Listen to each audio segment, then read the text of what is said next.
As always, text someone, call someone, even take a message and put it around a pigeon and put it in the air. Fly to them and tell someone that you appreciate them. Why? Because where we are in life today, we did not get here by ourselves. Welcome to the M15. My name is Dr. Avery L. Taylor. Hope you had a very good weekend. Special the ones who was a part of making history in our country. Where you was in the military, you was a civilian who was supporting the military. You one of the pioneers because of your hard work and your effort and your creative thinking. We're here today. Even though there's a huge debate, was Independence Day for African Americans, well as Caucasians, whoever. Where I stand is that I'm very thankful for those who did some great things that enabled me to be here today. That I have free speech, and that I'm in a great country, and that I can do some of the things that I'm doing today. I love history, but also I love going forward. I believe. Now, I want to make sure that this is Taylor. If I knew that someone else had said, I would give credit to them. But I believe in some form or fashion that we all are broken in some form or fashion. I don't think none of us are perfect. I think those from the old days, they did some things that maybe they thought was right. Some dropped the ball, some picked the ball up. Even today, in my day and time, some of us do things because we think it's right. And we make decisions because we think it's right. And many times we drop the ball. And I'm going to prejudge those who going to go in front of me. That they're going to do some things that they think is right, and they're going to drop the ball. No one is perfect. So I think that many times we find ourselves arguing about things that, to me, and it's terrible, that we should, to me, is wasted time. Let's take our time and put on things that would be more beneficial. Like I say, that's Taylor. Also, the ones who tuned in last week, I want to say thank you. Thank you for your email. Even some of you guys who called me, you found my phone number and you called me, and hoping that we was able to have a good dialogue. Thank you. But I also want to also give another plug-in for Mr. Higgs and his youth initiative, Young Build Memphis. It's an initiative trying to work with young people from age 16 to 24 in the area of construction. And what I mean by construction, that can be architect building, design building, actual industrial building, stuff like that. And if you was to sit down and think about where we spend most of our money, I would say food industry, I would say transportation industry, clothing industry, the healthcare industry, let's say technology / entertainment industry, but also the housing industry. We spend a lot of money in that area. We either leasing homes or we buying homes. We either building commercial buildings or building retail buildings.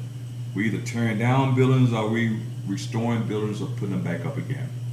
So that's a huge market to be in, especially if you're a forward thinker, if you're a creative thinker.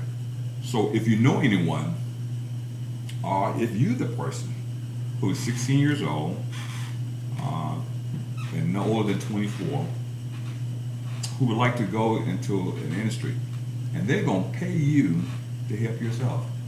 How better? I mean, that's a good deal there now. Because most schools you go to, you have to pay. Call this number if you live in the Memphis area, 901 746-9287. 901-746-9287. And asked for Mr. Higgs and said, Mr. Higgs, I heard this from Dr. Taylor. He said, you can help me.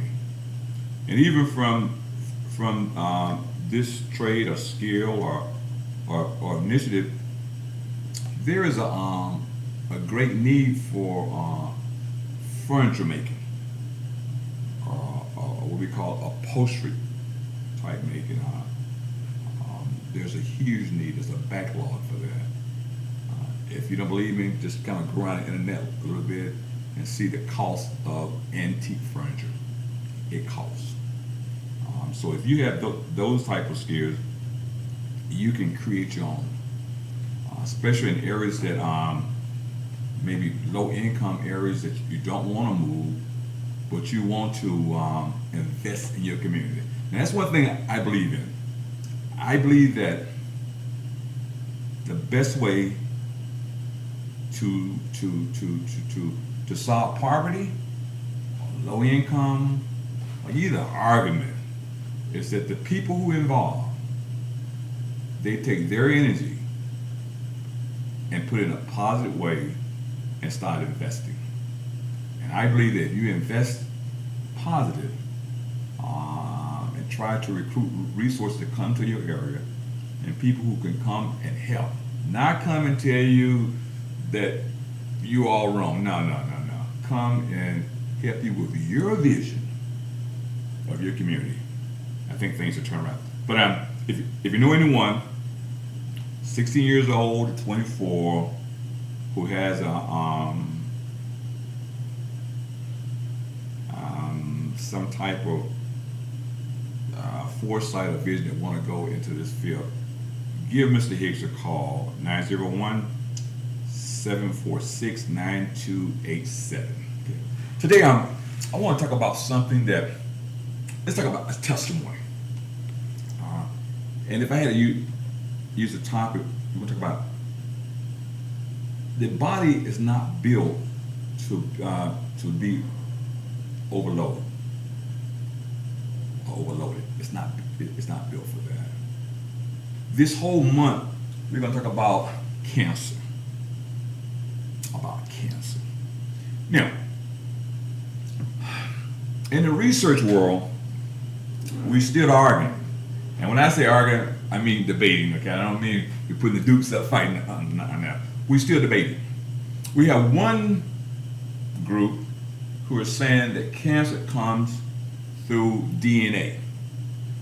Okay, in other words, Papa had it, and little Papa had it, and Big Mama had it. In other words, it came down that bloodline.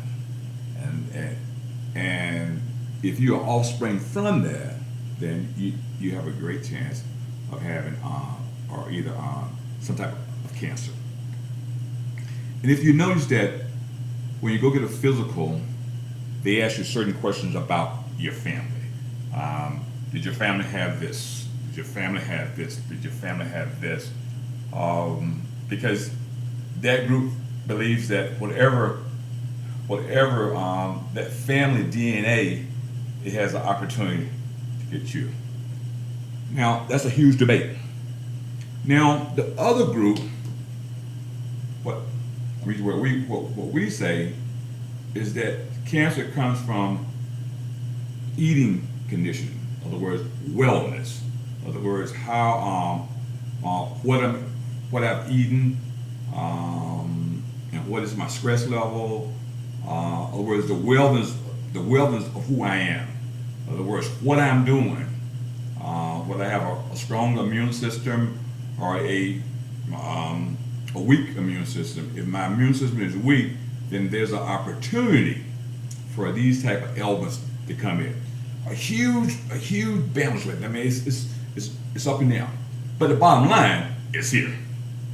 And we're going to talk about where the body is not built to be overloaded. It's not built for that.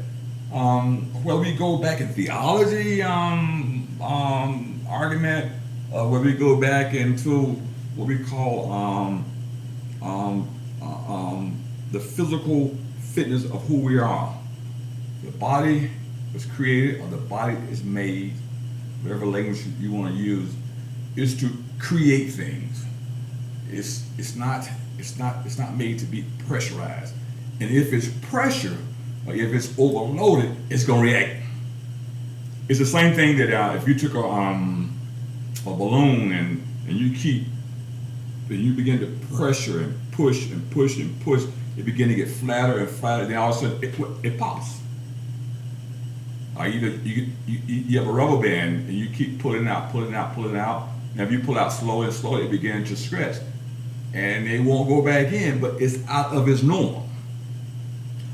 I want to talk about something that's very dear to me, because I've seen it many times, and it's a hurting disease, which I think any disease is hurting. But it hurts on both ends. It hurts because the caretaker can't do anything about it. And then it hurts again because the person who has it, they really can't do anything about it. We're going to talk about dementia. Dementia.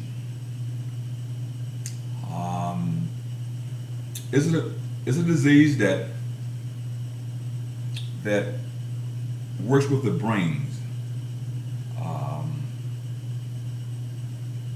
memory loss, or there is some type of damaged tissue, or there is something damaged with the brain.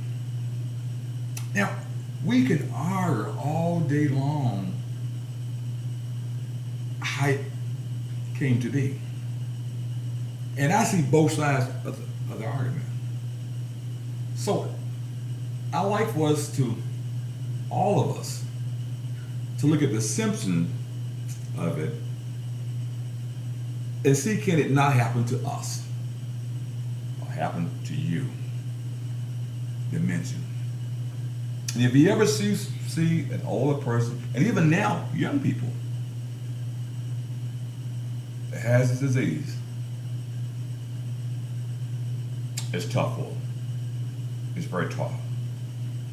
And the body itself is not made for that. Now, some people get dementia and Alzheimer's mixed up. But remember, Alzheimer's, it affects the emotion of the body. In other words, the body trembles a lot, the body is weakened, and it's the shape. In other words, you can't control some of your muscles when you have Alzheimer's. But dementia, I can control my muscles, but my memory loss, or the damage of tissues, or the damage of the process, is off balance. How you know that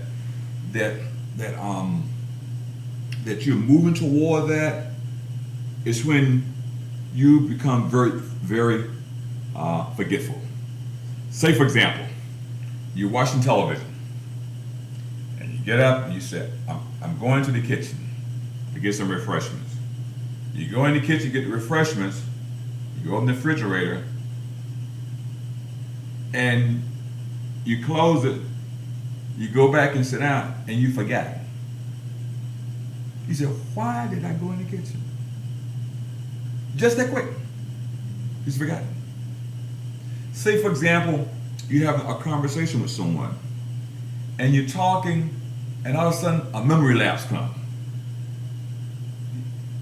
You just stop. And the person says, what's wrong? You say, I forgot what we was talking about.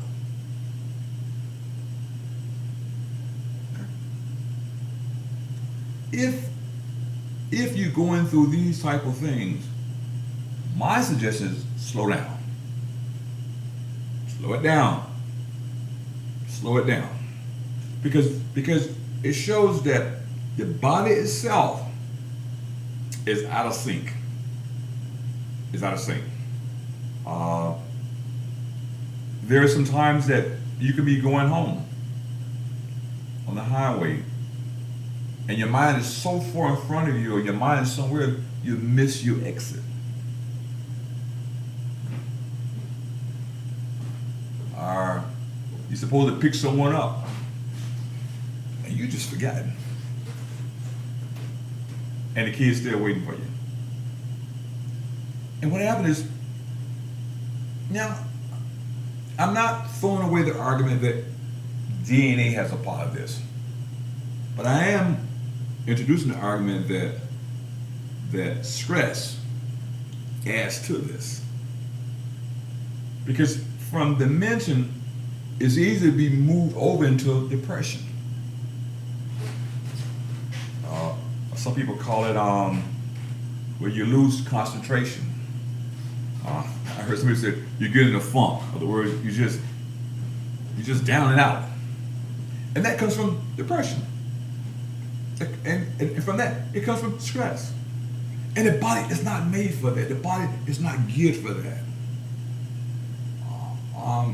And what happened is, sometimes we cause stress on ourselves because sometimes we won't give up things. We won't give it up. We rear our children, and then from our children, we rear the grandchildren. We rear all the neighbors' children, everyone's child. And so what happens is those things begin to stress us because we take no time for ourselves. And the way we're moving now, many years ago, we kind of stayed within our boundaries of who we married, who we dated, because we was a community type thing, a close community. Now the community is large now; it's global. There's a time that if you went to college, it's kind of like not very far away because mom said, no, you go here, you go here. Now you can be living in Memphis and go to Oregon, University of Oregon. And you may meet a young lady if you're a guy, or vice versa, like a young lady. Meet somebody from Vermont, and you guys get married. So your parents are still here in Memphis. And because we are global, your wife or your hubby's from Vermont, y'all met in Oregon, and you from here, you may get a job in California. So your parents are still here in Memphis, and as age come, they may end up taking care of themselves. Where many years ago, we kind of stayed around. I'm gonna take care of mom and dad. And so there's data out there that's showing that many seniors will be put in home because their children are global thinkers and they're mobile livers. In other words, they live all over the place. It's a different time now. So my suggestion is that if you move in that way, sit down and study your body. One thing we found out with research, the body will talk to you. The body will tell you that something is wrong. If you decide, say, well, you know what, I'm going to sit here for a while and meditate. And I'm going to study my body. I'm going to see some things that out of the norm. Out of the norm. And I'm going to work on those things here. Because before a person goes into the dimension, there are signs. If you're able to sit long enough to see these signs. But if not, before you know it, you're there. And you would just sit there. And sometimes you find people have long-term memory, but no short-term memory. In other words, the mind can go all the way back to childhood, but they can get to the place where they don't know their name. Or they may call you another name. And you say, wait a minute, I'm Ivory. And they say, who is Ivory? Dementia. It's real. So let us kind of think about that, and let us kind of look at that, and let us kind of have this conversation at the dinner table. Have a conversation with your children, or with your friend, or hubby, your wife, or whoever it is, with your community. Have that conversation and say, I'm not going to be stressed out over everything. Certain things you got to let go. I know it's not easy, but in order to protect your health, because you may not have someone to take care of you, it is maybe you. Now, I'm not saying be selfish. That's not what I'm saying. I'm saying that in order for me to help someone else, I must have some good health. I like to use the word wellness because wellness deals with the body and the mind. If you don't believe me, take a little trip to a convalescent home or a care home that deal with people with dementia, and you can see that it can be you. And also, my hat's off to the ones who are caretakers, who every day you're taking care of a person who cannot remember how to take care of themselves. My hat's off to you. Because you have to have patience. You have to be firm sometimes. And sometimes you have to repeat yourself. And if you're not careful, you begin to have problems. So my hat's off to you. Let's go a couple of things. Symptoms.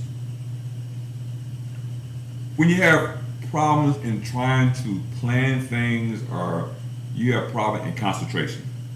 If you can't concentrate on certain things, slow down. Slow down. In other words, you can't be involved in everything. And you can, but guess what? There's a price to pay.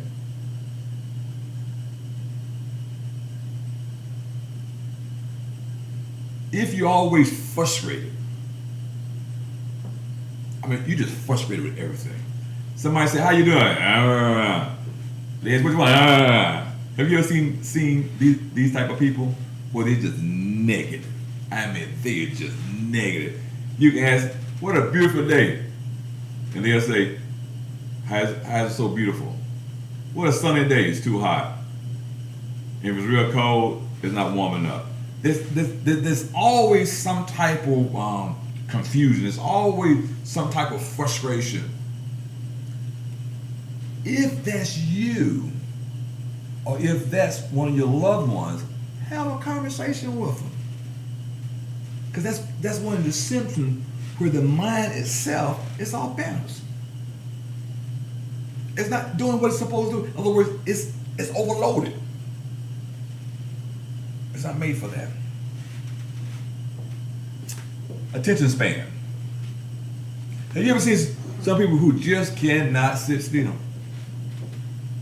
Just can't sit still. They're always constantly doing something. Always. Have this conversation. The mind is being overloaded. Like a motivation. I don't mean tiredness now. I'm talking just plain motivation. They ain't motivated to do nothing. Well, we talk about depression. People that have what we call behavior change, mood change. You can say good morning, they'll say good morning, and then you pass them again, their whole mood has just changed. For no reason. For no reason. The brain itself is not functioning right. Now, I don't mean a person may get upset because, you know,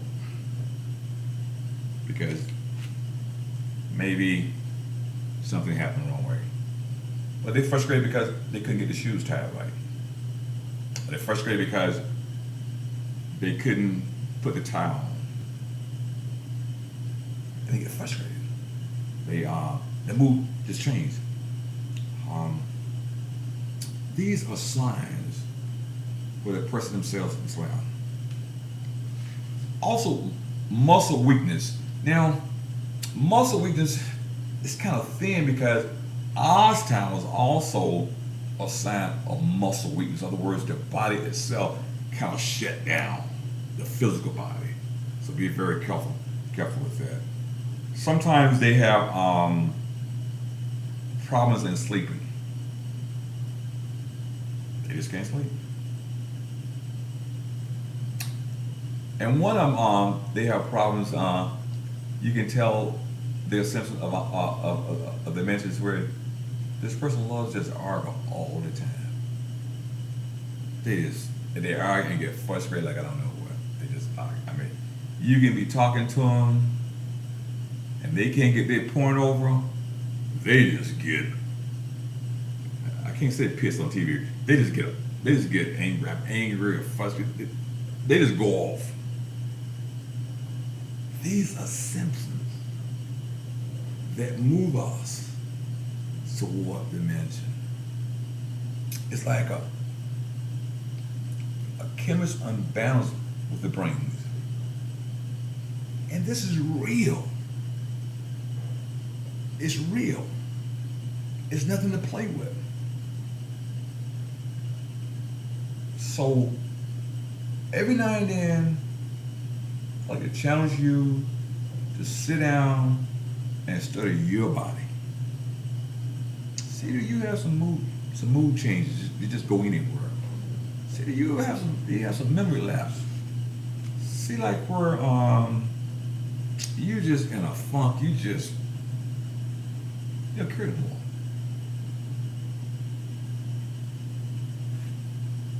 If you're always worried, if you feel like you have to always be in charge,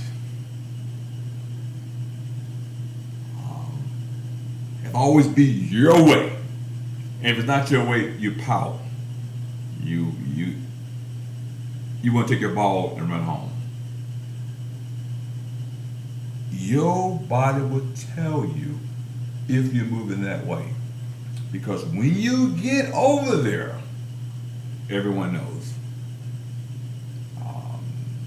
According to research now, okay, the research that I have been a part of,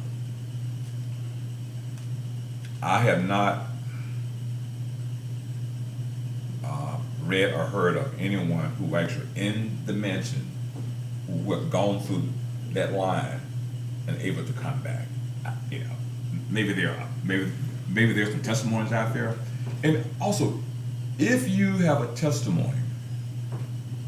A loved one who have gone in dementia, who has this disease, and you want to share it with us, email me at ivoryltaylor@aol.com. Yeah, email me. Either you can call me. And if you live in the Memphis area, I like to invite you on this show and give us a testimony, because what happened is sometimes a testimony will help someone else. If you're a caretaker and you've been taking care of someone because they have no family members, and you want to share this disease with us, give me a call. Seriously, email me. And I love to bring you on this show to talk about dementia. Now, some say we can kind of reduce this a little bit by eating better. Pay attention to what you eat. Now, some of us, we eat some of everything. Seriously, come on now, we do. I was at a gathering this weekend, and this guy, huge guy here, he said, I have no business eating this, but I'm going to eat it anyway. And I sit there, and I said, now, wait a minute now. He said, I have no business eating this, but I'm gonna eat it anyway. In other words, I know I got high blood pressure. I know that I have diabetes. I know this. And he went on and on and on. He said, but I'm gonna take my blood pressure pills, and something else he said to him, I'm gonna eat these pokes. And I said, man, wow. So hey, we have that. But also, there are certain foods for memory loss. I mean, if you find yourself moving that way, there are certain type of vegetables or certain type of fruit that once you read up on it, it's good for the body. Just remember that many disease or cancer, it comes when we have a low immune system. Okay. Now, I'm not erasing the DNA. I'm not ready. I'm working that in.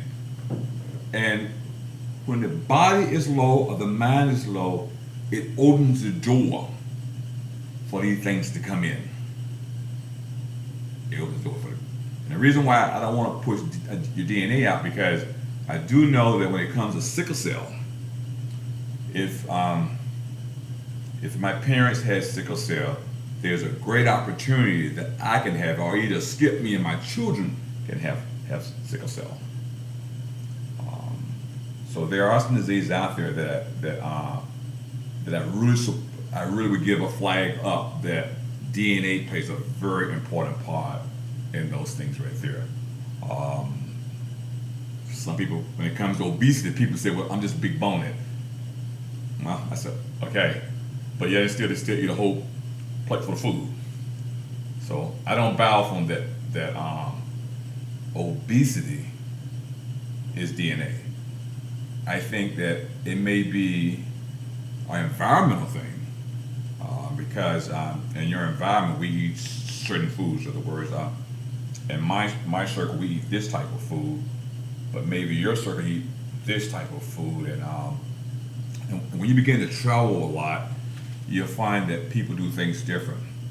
Like, I'm from Tallahassee, Florida, and we may eat rice with butter or some type of gravy.